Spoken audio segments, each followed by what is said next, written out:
Without further ado, uh, the third part of the first lesson, Chapter 1, The Mastermind in the Magic Ladder to Success by Napoleon Hill. The Mind and Money. That mind chemistry may be appropriately applied to the workday affairs of the economic and commercial world is a demonstrable fact. Through the blending of two or more minds in a spirit of perfect harmony, the principle of mind chemistry may be made to develop sufficient power to enable the individuals whose minds have been thus blended to perform seemingly superhuman feats. Power is the force with which men achieve success in any undertaking. Power in unlimited quantities may be enjoyed by any group of people. These people must, however, be wise enough to submerge their own personalities and their own immediate individual interests in order to blend their minds in a spirit of perfect harmony. Observe the frequency with which the word harmony appears throughout this introduction. There can be no development of a master mind where this element of perfect harmony does not exist. The individual units of one mind will not blend with the individual units of another mind until the two minds have been aroused and warmed, as it were, by a perfect harmony of purpose. The moment two minds begin to take divergent roads of interest, the individual units of each mind separate, and the third mind, known as the mastermind, that grew out of the friendly or harmonious alliance will disintegrate. We come now to the study of some well known people who have accumulated great power, also great fortunes, through the application of the mastermind. Let us begin with three of history's greatest men, known to be men of great achievement in their respective fields of business and professional endeavor. Their names are Henry Ford, Thomas A. Edison, and Harvey Firestone. In his time, Henry Ford was the most financially powerful of the three. I will go further and say that many who studied Ford believed him to be the most powerful man who lived at the time. As far as is known, Ford is the only man who ever lived with sufficient power to outwit the money trusts of the United States. It was said at the time that Ford gathered large amounts of money as a child gathered sand on a beach, easier than most people's ability to raise a month's rent. People marveled at his ability to send out a call and raise $1 billion within a week. Edison, as everyone knows, was a philosopher, scientist, and inventor. He was also perhaps the keenest Bible student on earth, nature's Bible, that is. He harnessed and combined Mother Nature's wisdom for the good of mankind, more than any person now living or who ever lived. It was he who brought together the point of a needle and a piece of revolving wax in such a way that the vibration of the human voice was first recorded and reproduced. It was Edison who first harnessed the lightning and made it serve as a light for man's use through the aid of the incandescent electric light bulb. It was Edison who gave the world the motion picture. These are but a few of his outstanding achievements. These modern miracles, performed in the bright light of science, transcend all the miracles described by Jules Verne and others in books of fiction at the time. Firestone, who was the moving spirit of the great Firestone Tire Company, whose industrial achievements in the automotive industry are legendary. All three men began three careers, business and professional, without capital and with but little schooling of that type, usually referred to as education, and all three ended their lives and careers as well educated people. All three were enormously wealthy and powerful. Now let us inquire into the source of their wealth and power. Thus far, we have been dealing only with effect, whereas the true philosopher wishes to understand the cause of a given effort. Ford, Edison, and Firestone were close personal friends for many years. Early in their careers, they were in the habit of going away to the woods once a year for a period of rest, meditation, and recuperation. Perhaps not even the great men themselves realized that their minds had become blended during those periods of retreat into a mastermind that was the real source of each man's individual power. One more time. Perhaps not even the great men themselves realized that their minds had become blended during those periods of retreat into a mastermind that was the real source of each man's individual power.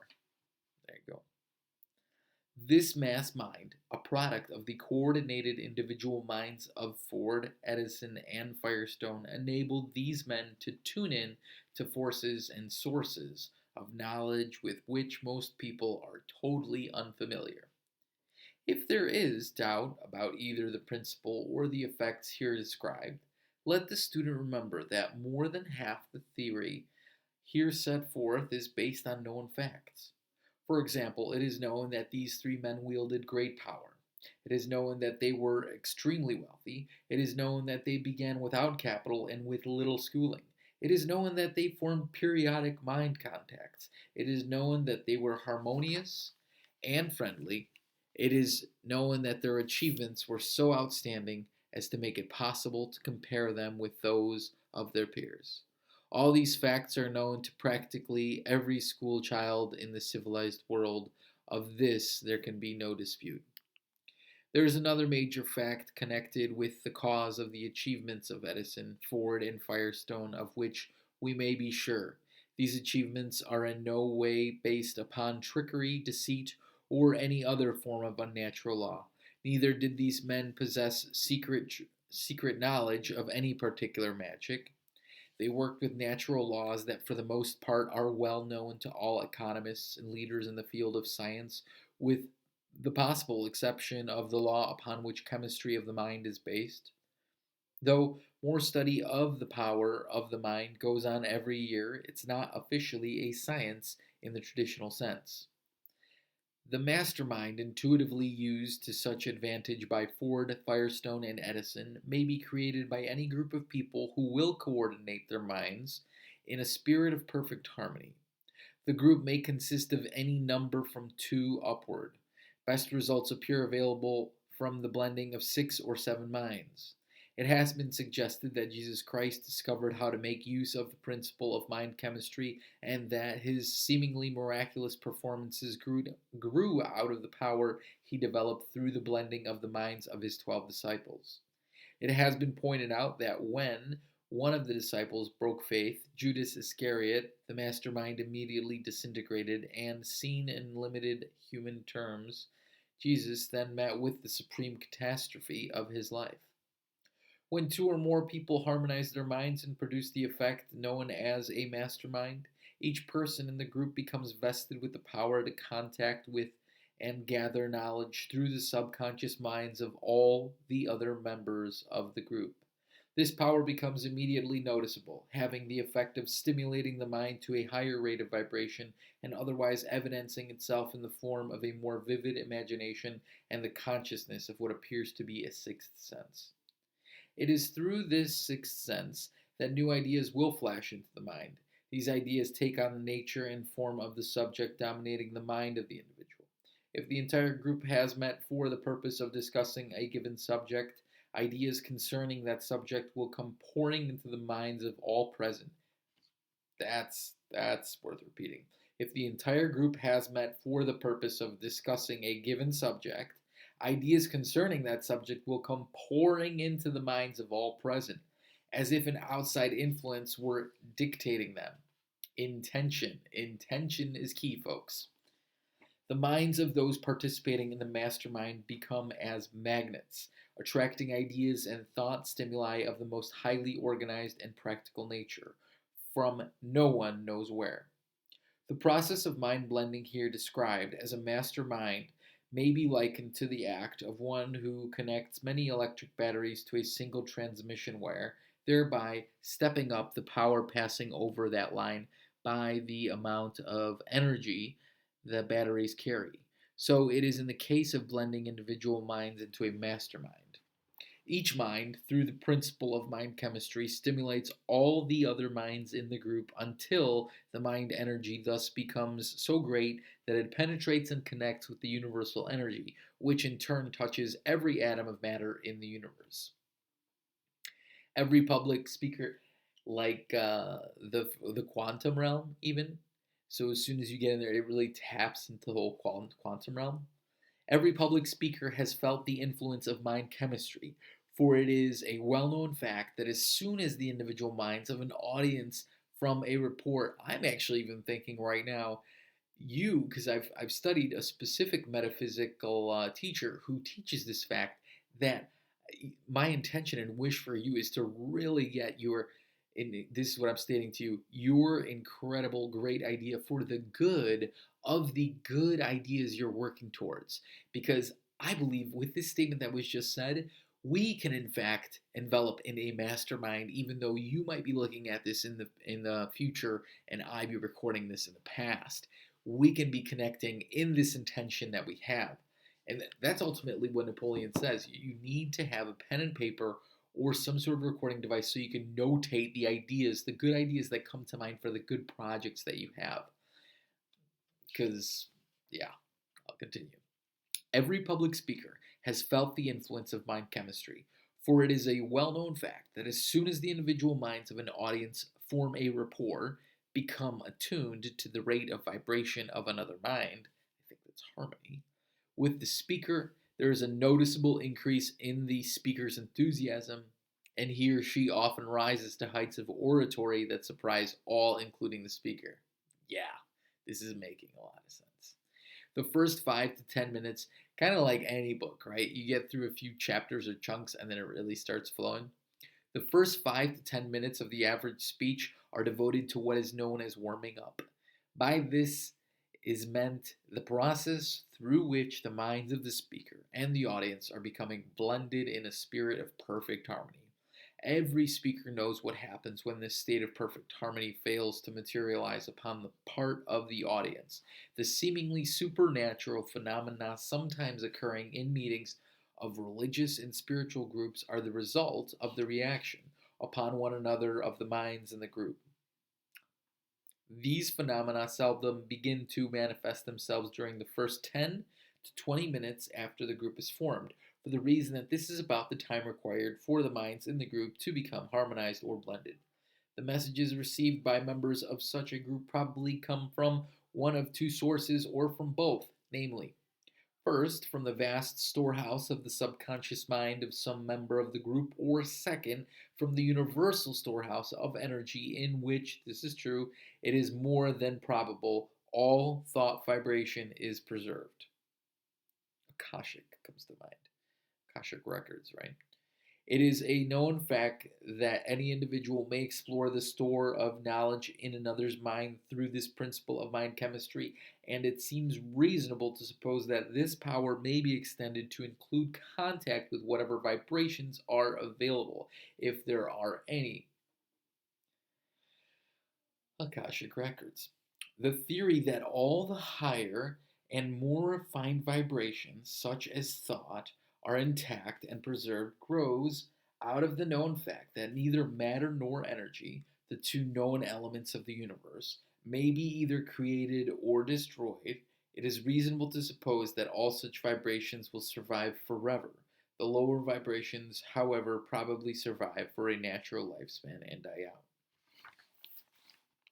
All the so called geniuses probably gained their reputations because by mere chance or otherwise they formed alliances with other minds, enabling them to step up their own mind vibrations. They were then enabled to contact the vast temple of knowledge where information is recorded and filed. Moreover, as far as this author has been enabled to ascertain, all of the great geniuses were highly sexed people. The fact that sexual contact is the greatest known mind stimulant lends color to the theory herein described. Inquiring further into the source of economic power as manifested by the achievements of prominent people in the field of business, let us study the case of the Chicago group known as the Big Six. One of the members of this power group was William Wrigley Jr., whose name is synonymous with chewing gum, and who, 100 years ago, earned the magical sum of more than $15 million a year. There was also the owner of a restaurant chain, an advertising tycoon, and the founder of an early forerunner of Federal Express. There was the owner of a taxicab company whose name would take an enormous power in the as yet unborn field of rental cars. His name was Hertz. At the time, a reliable financial reporting company estimated the yearly income of these six men at upward of $25 million, an astounding sum for those years. Analysis of this entire group of six men discloses the fact that, as with the group of three moguls discussed above, not one of them had any special educational advantages. All began without capital or extensive credit. Their financial achievements have been due to their own individual plans and not to any fortunate turn of the wheel of chance. No advantages in that sentence. Second to last. Many years ago, these six men formed a friendly alliance, meeting at stated periods for the purpose of assisting one another with the day to day running and furthering of their various industries and businesses. With the exception of two, none of the six men were in any manner associated in a legal partnership. These meetings were strictly for the purpose of cooperating on a give and take basis, assisting one another with ideas and suggestions. There is something about the financial success of this particular group that is well worth comment, study, analysis, and even emulation. And that is the fact that they have learned how to coordinate their individual minds by blending them in a spirit of perfect harmony, thereby creating a mastermind that unlocked to each individual of the group doors that are closed to most of the human race.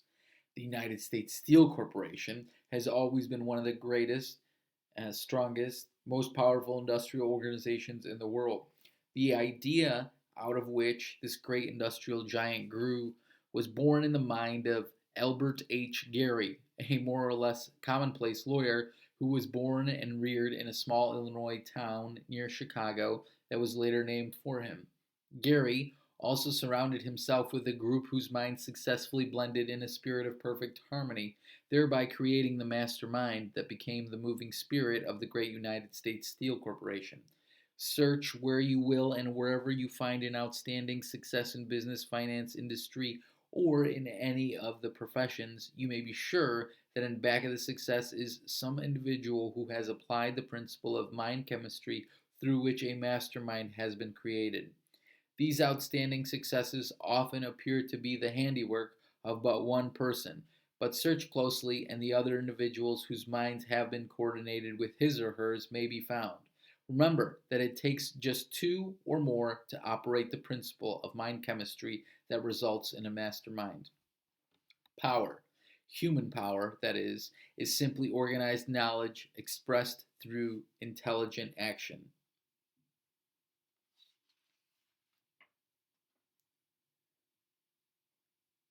No effort can be said to be organized. Sorry, I just was reading what I wrote here before. Perfect image plus sense harmony, act as if you are one. Perfect image, sense of harmony. So you have to be humble to what all others are saying and trying to grasp that image. It's like you're all looking in the center and you're just trying to all imagine that image and thinking there. Have you ever done that where like sometimes you're thinking hard, but really you're just paying attention here to a thought image as opposed to like thinking here or anywhere else? No effort can be said to be organized unless the individuals engaged in the effort coordinate their knowledge and energy in a spirit of perfect harmony. Lack of such harmonious coordination of effort is the main cause of practically every business failure. An interesting experiment was conducted by this author in collaboration with the students of a well known college. Each student was requested to write an essay entitled How and Why Henry Ford Became Wealthy. Each student was required to describe as a part of his or her essay what was believed to be the nature of Ford's real assets, of what these assets consisted in detail. The majority of the students gathered financial statements and inventories of the Ford assets and used these as the basis of their estimates of Ford's wealth. Included in these sources of Ford's wealth were such items as cash in banks, raw and finished materials in stock, real estate, and buildings. One student out of the entire group of several hundred answered as follows. The italics are this author's. Henry, I'm going to do quotes when I see, or I'll do this when I have the quotes for the author, which I think is Napoleon.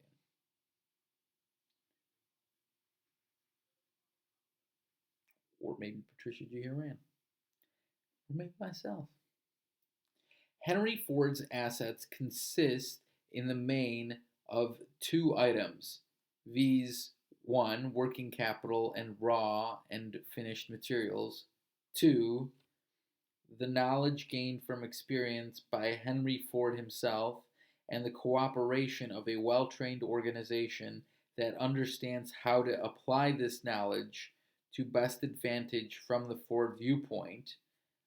It is impossible to estimate with anything approximating correctness the actual dollars and cents value of either of these two groups of assets, but it is my opinion that their relative values are the organized knowledge of the Ford organization, 75%, the value of cash and physical assets of every nature, including raw and finished materials, 25%. A lot more in organized knowledge. It's true value. This author is of the opinion that this statement was not compiled by the young man whose name was signed to it without the assistance of some very analytical and experienced mind or minds. Unquestionably, the biggest asset that Henry Ford had was his own brain. Next to this would come the brains of his immediate circle of associates, for it has been through the coordination of these that the physical assets that he controlled were accumulated. Unquestionably, the biggest asset that Henry Ford had was his own brain. Next to this would come the brains of his immediate circle of associates, for it has been through the coordination of these that the physical assets that he controlled were accumulated.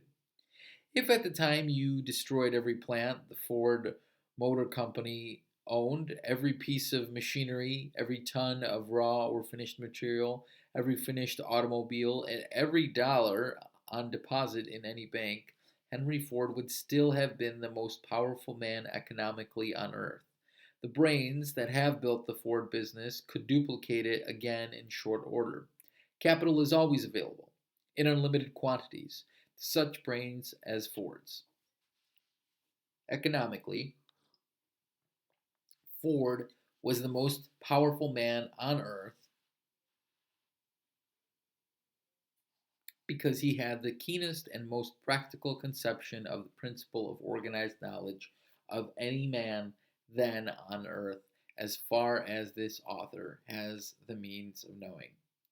Despite Ford's great power and financial success, though it may be that he blundered often in the application of the principles through which he accumulated this power, there is little doubt that Ford's methods of mind. Wow, that statement. Despite Ford's great power and financial success, though it may be that he blundered often in the application of the principles through which he accumulated this power, he's like, he did incredible, but he messed up a lot while he was trying to do, all the right moves, including masterminding and moving well ahead. And there you go. That's a secret too. Keep going, even while you're messing up. There is a little doubt that Ford's methods of mind coordination were often crude in the early years, before he gained the wisdom and skill that would naturally go with maturity of years. He eventually get better. Neither can there be little doubt that Ford's application of the principle of mind chemistry was, at least at the start, the result of a chance alliance with other minds, particularly the mind of Edison. It is more than probable that Ford's remarkable insight into the law of nature was first begun as the result of his friendly alliance with his own wife long before he ever met either Edison or Firestone. Many a man is made by his wife through application of the mastermind principle who never knows the real source of his success.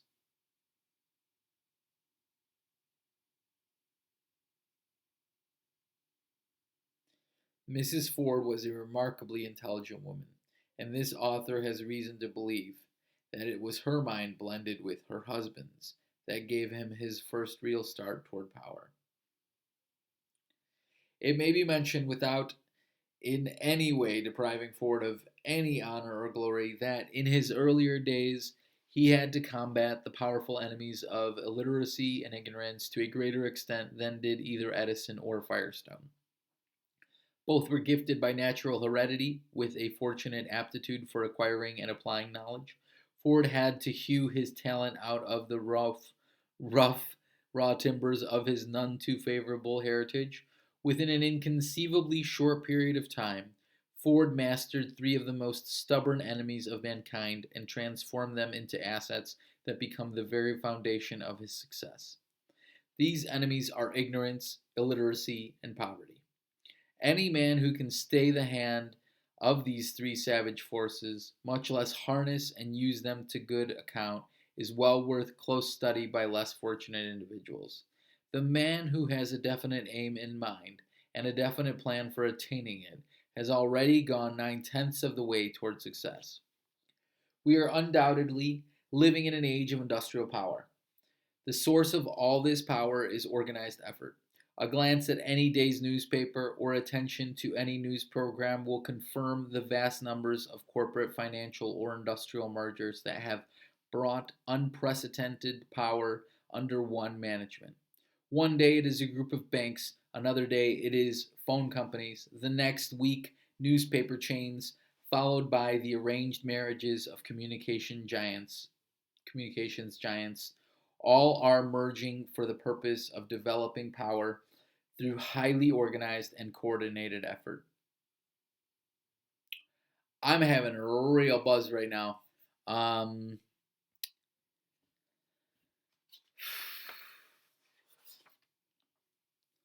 okay. 100%, most definitely. Um,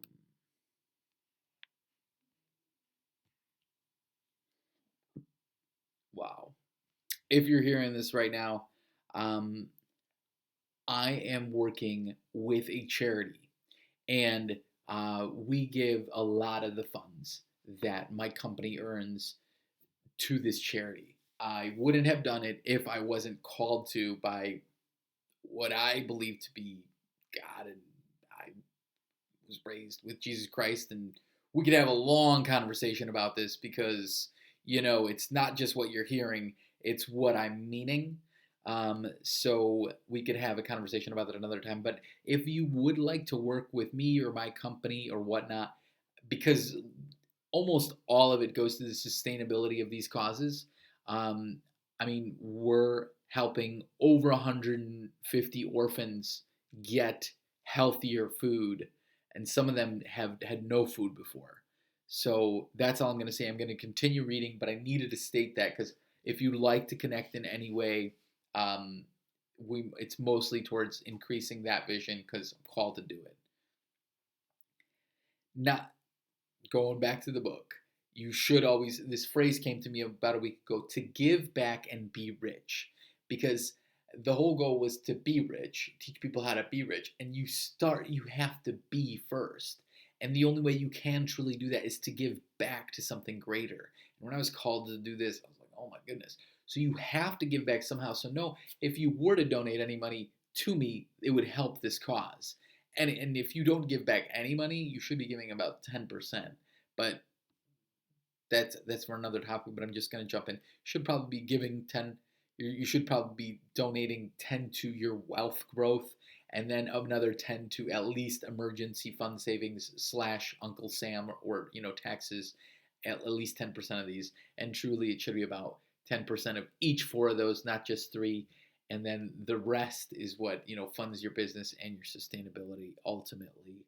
Um, is a very crude way of me explaining something that I was told by one of my mentors, which helped me a lot once he was explaining about giving back. 10% of your incomes in those categories. Think about your income that way. If you're not giving back anyway, if you give back to us, you can help kids that it'll literally help them develop more. I couldn't believe the day the caretakers found out all the fruit that we've been providing they see their health is noticeably increasing. That means they're going to be able to learn and grow and educate better. Knowledge, general in nature and unorganized, is not power. It is only potential power, the material out of which real power may be developed. Knowledge, general in nature and unorganized, is not power. It is only potential power, the material out of which real power may be developed. Any modern library contains an organized record of all the valuable knowledge the present civilization is heir to. But this knowledge is not power because it is not organized. Every form of energy and every species of animal or plant life must be organized in order to survive. The oversized animals whose bones have filled nature's boneyard through extinction have left mute but certain evidence that non organization means annihilation. Everything from the electron to the largest star in the universe and every material thing in between these extremes offers proof positive that one of nature's first laws is that of organization. Fortunate is the individual whose and the spiral is the most natural geographic shape. So, how do we organize in more of a just continuous forward motion that's technically in harmony of that point that you're receiving, right? That point you're focusing on. So, true harmony is just constant adjustment towards that one thing you're focusing on. Holy cow. So, there you go. Everything from the electron to the largest star in the universe and every material thing is in between these extremes offers proof positive that one of nature's first laws is that of organization. Fortunate is the individual who recognizes the importance of this law and makes it his or her business to become familiarized with the various ways this great law works. Got it? Got it? Those who are astute in business have not only recognized the importance of the law of organized effort, but have made this law the warp and woof of their power. Without any knowledge whatsoever of the principle of mind chemistry, many have accumulated great power by merely organizing the knowledge they possessed. The majority of all who have discovered the principle of mind chemistry and developed that principle into a mastermind have stumbled upon this knowledge by the merest of accidents, often failing to recognize the real nature of their discovery or understand the source of their power. This author is of the opinion that all living persons currently making conscious use of the principle of mind chemistry is developing power through the This author is of the opinion that all living persons currently making conscious use of the principle of mind chemistry in developing power through the blending of minds may be counted on the fingers of two hands, with perhaps several fingers left to spare. If this estimate is even approximately true, the student will readily see that there is but slight danger of the field of mind chemistry practice becoming overcrowded. Slight. It is a well-known fact that one of the most difficult tasks that any business person must perform is that of inducing associates to coordinate their efforts in a spirit of harmony. To induce continuous cooperation between a group of workers in any undertaking is next to impossible. Only the most efficient leaders can accomplish this highly desired object, but once in a great while such a leader will rise above the horizon in the field of industry, business, or finance, and then the world hears of a Henry Ford, Thomas A. Edison, or John D. Rockefeller. Power and success are synonymous terms. One grows out of the other. Therefore, any person with knowledge and the ability to develop power through the harmonious coordination of individuals may be successful in any reasonable undertaking. It must not be presumed that a mastermind will immediately spring, mushroom fashion, out of every group of minds that makes a pretense of coordination in a spirit of harmony. Harmony, in the real sense of the meaning of the word, is as rare among groups of people as is genuine Christianity among those who proclaim themselves Christians. Like that, huh? That's funny. It's like laughing at oneself. Harmony is the nucleus. That being said, you have to be honest with yourself. Harmony is the nucleus around which the state of mind known as the mastermind must be developed. Without this element of harmony, there can be no mastermind, a truth which cannot be repeated too often. So I'll repeat it again. Harmony is the nucleus around which the state of mind known as the mastermind must be developed. Without this element of harmony, there can be no mastermind, a truth which cannot be repeated too often. When President Woodrow Wilson proposed the League of Nations, the precursor to the United Nations, he had in mind the development of a mastermind, a blending of international minds.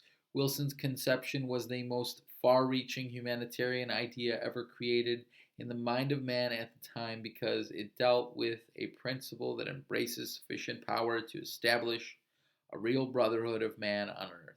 The greatest future unity of minds will be measured largely by the time required for the great universities and non-sectarian institutions of learning to supplant ignorance and superstition with understanding and wisdom. That was supplant ignorance and superstition with understanding and wisdom. I'm going to repeat it one more time, and that's it. The greatest future unity of minds will be measured largely by the time required for the great universities and non-sectarian institutions of learning to supplant ignorance and superstition with understanding and wisdom. This time is rapidly approaching. Awareness, I talk about it all the time. True gratitude is the awareness of your place, because if you don't like where you're at, you're still appreciating it, which is gratitude, right? In your present moment with your other senses, right? Physical senses and such. I think one of the funniest parts about this, I don't know if it's funny, but I'll use the term funny here.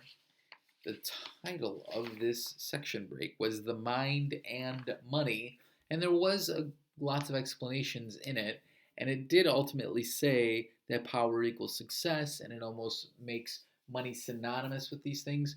But the chapter wasn't even ended with the fact of relating it back to money, and I think the key thing here is the fact that, like, this was one of his first books, but also, like, he wrote this in the flow, because I'm sure he edited it, but, like, he could tell even now I was feeling it. I was tapping into this, like, frequential standing,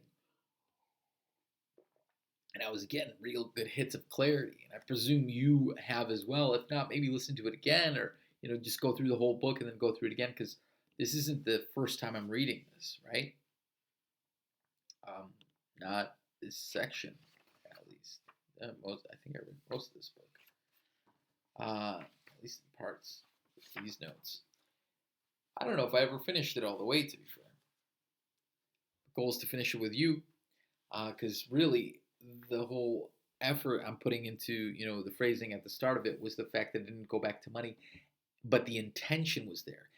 If you read the last paragraph, which I usually reread the last few paragraphs or paragraph before I start a good book like that, it kind of gives you the secret, and then you're able to tap into it constantly.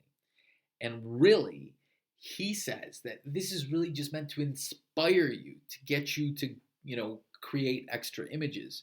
So really, the intention was always here, and it kind of went off that main topic, so money and the mastermind, the mind and money, but it did relate back to it, and it was always that intention of just, you should be getting good ideas, and it did grow to these other portions, give you all these different aspects. Listen, I appreciate you. This was Thommy reading Napoleon Hill's The Magic Ladder to Success, originally edited by Patricia Horan. I hope I gave you some additional good insight. I know this is a big chunk. It was about 40 minutes, because this is the longest set of pages in one theme. But after this, the longest is going to be like 7 pages. And mostly 5 and 3 and 2. So they're going to be shorter versions, and please make notes as often as you can.